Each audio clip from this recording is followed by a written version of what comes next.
Because if, in fact, love and emotive states, that would also include mental states. So your belief in atheism, or however you want to define it, is in fact something that's happening in your brain over which you have no control. So how can you say that it's more rational to be an atheist than to be a theist if, in fact, all our beliefs are just these happenings in my brain over which I have no control? Well, right, let's move on to the last one. You always ask me questions, and then I answers.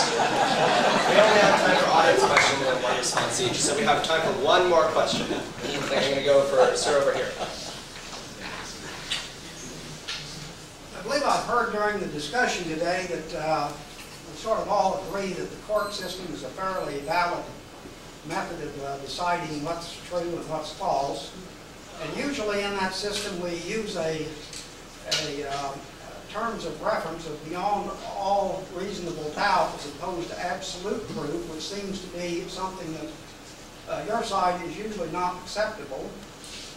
And it seems like this question really is for both parties, but it seems tonight that we've lost it.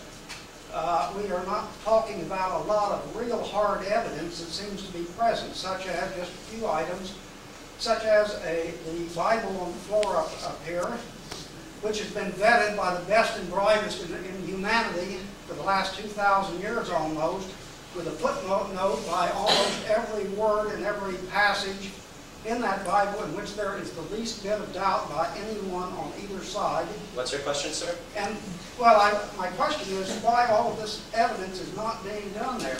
And we have, and to support the Bible, we have tens of thousands of archaeological evidence, enough to completely rewrite the Bible almost in its entirety. We have prophecies.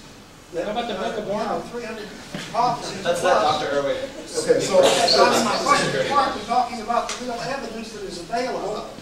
Sure. The absence of evidence by the people who had the most power, the Pharisees. I'm going to let Dr. Erwig answer first. Thanks for your question. So first of all, I'm not claiming 100%, or I don't think we have to achieve 100% certainty with evidence. I think sometimes good enough is good enough. So that's with regard to your first remark. And then with regard to the Bible. So if you believe that the Bible is the book written by the creator of this universe, well, then by all means, by all standards you apply, it's a very bad, sloppy work. I mean, it's not very good from a literary standpoint of view.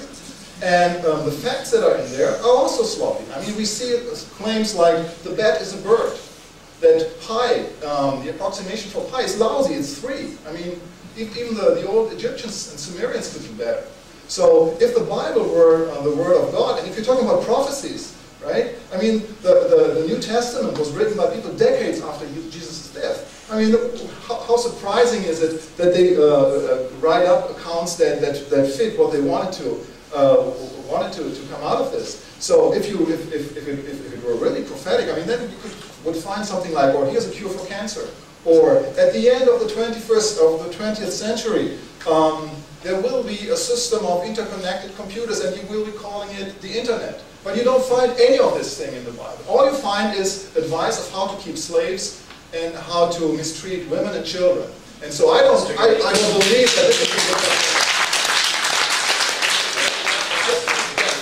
First of all, I think, in terms of trying to make an argument for biblical revelation, you have to your first premise has to be that there's a God who's capable of revealing. So tonight the argument's been over the issue of whether there are reasonable grounds to believe that God exists. Well, actually, it's even more on the issue of what is faith. And secondly, I think, Martin, I find it very interesting you accuse the Bible of not talking about things. How is that an argument against the Bible? That's like saying Newton was not a good physicist because he didn't talk about quarks. Well, how is that an argument against Newton? I mean, the point of biblical revelation isn't to tell us about everything. It's to tell us about something, namely redemption. Since you mentioned Newton, okay? So Newton's theory, it took 100 years of the greatest minds to improve on the theory of Newton, and that was written by a mere human. Well, how much more time would it take to improve on the Bible? Take the 10 Commandments. Each person in this room, it takes 10 seconds to improve the 10 Commandments. You can strike the first or second one and replace it by, don't mistreat children. So, I don't think this is Closing statements. We have 5 minutes each for closing statements. I think in this debate, I've made the point that atheists actually do not have faith in the sense that religious people have faith. And why? Well, because they really don't need it. So the difference between science and faith is, and I apologize if you can't read this at the back of the room, the scientific method is well established, and it leads you to improve your hypothesis and your explanations about the world, whereas faith doesn't do that, right? It's really a dead end, and you stick to what you believe, and that's what faith is all about. So the scientific method has been immensely successful in explaining and predicting reality, whereas this notion of religious faith is, at best, an intellectual placebo. So then we can ask the question, well, why is faith so persistent? Well, I think one reason is that it serves a psychological need. If you really want something to be true, if you really need consolation in certain things, well, faith comes in very handy to support that belief. This sometimes leads to strange things. So for example, if you believe in God and something bad happens, then what you need is faith to rationalize the bad outcome. We have another example here, where this poor guy, we don't know whether he will be hit by the piano. Now the thing about atheism is, they don't believe in the existence of God, and therefore they don't need to explain any actions of God. And so if we look back at these two stories, you can see that God is literally out of the picture. He's not there. So if you look at this poor fellow here, well, we ask, well, maybe he has drunk too much alcohol. Or maybe he was checking his email on his cell phone. And if you look at this guy over here, well, if you have a child like I have in high school physics, you wonder about how the tension here in this rope can be computed, but not about the actions of God sitting at a computer. So, therefore, atheists don't need faith to rationalize anything.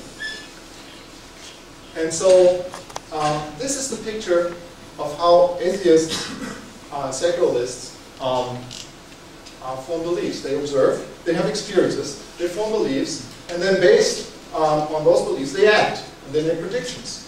And that leads to new observations, which then will be used to revise your beliefs, to improve your beliefs, and so on and so forth. Now, theists are pretty much the same way. They do the same thing, most of the time. Well, the problem is that then faith comes in and overshadows part of their rational, of their scientific behavior. And that leads to kind of a separation, to a partitioning of their beliefs. And part of their beliefs are really shielded from a rational inquiry and from change according to evidence, experience, and so forth. So there's really no role for faith in atheism. And I want to close by presenting to you 4 quotes. 2 quotes of believers and 2 quotes of non-believers. And I think they're all right. They're all correct in what they're saying. So Kierkegaard said, faith is holding on to uncertainties with passionate conviction. And I think the focus here is holding on to. No matter what comes your way, no matter what evidence comes your way, you hold on to which maybe Nietzsche would have replied, well, faith really means not wanting to know what is true, what is true, right? Because you just hold on to what you want to be true. Then there's St. Augustine who said, faith is to believe what you do not yet see. And the reward is, for this faith is to see what you believe. So this is this idea, if you constantly believe it and you reinforce it, this is like these imprinted images of all computer screens. They don't go away. They stick.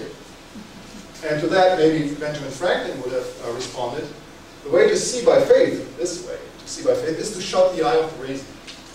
And so I would add to this the conclusion that since atheism is based on the scientific method, which is really based on observations and evidence, well, atheism is a faith-safe conclusion from science. Thank you. Okay. Tonight I have attempted to argue that secularists have faith. My argument in summary is that the secularist commitment to naturalism lacks self-evident and even rationally decisive reasons for its convictions, and thus requires an element of generic faith. I have tried to show this by noting that its specific commitments to metaphysical materialism, epistemological scientism, and ethical naturalism require significant theoretical elaboration and argumentation that lack conclusive rational support, thus requiring what I have called generic faith, that is, an element of trust of sources and ideas considered trustworthy. In closing, I want to address briefly two concerns: a postmodern concern and a religious concern.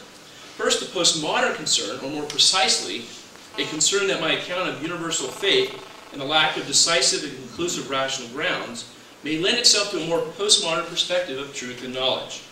Some philosophers and other thinkers have, in light of the specific issues I have raised tonight, have argued that essentially all belief systems, naturalism, religious, and any others, ultimately have no firm foundation in terms of objective knowledge and truth. Consequently, all knowledge and truth claims are perspectival and lack any objective basis. I deny such a conclusion. I do think that the natural sciences, philosophy, history, and other intellectual domains, even religious thought, can and do provide objective knowledge about reality. It is beyond the scope of tonight's topic to make an argument in regards to this claim. All that I can do here is simply point out that from the premise of intellectual faith commitments, it does not necessarily follow that knowledge and truth lack objective grounds. A second concern is primarily religious in orientation, and that involves my use of generic faith. Recall that my generic definition of faith is to trust someone or something that one considers trustworthy. A critical detail here in regards to the epistemic merits of faith, and I would add religious benefits and moral virtue, revolves around the object of one's faith. Faith in and of itself is not epistemically virtuous, nor religiously beneficial. By the way, response to your citation of Augustine, I would encourage you to read his Against the Skeptics, where he very much argues for a rational basis for faith. But anyway, after all, one could, and people have, placed their faith in someone or something that lacks the quality of being trustworthy. And Mark has given us a number of examples of that from religion, and I would add there are atheists that are guilty of that as well.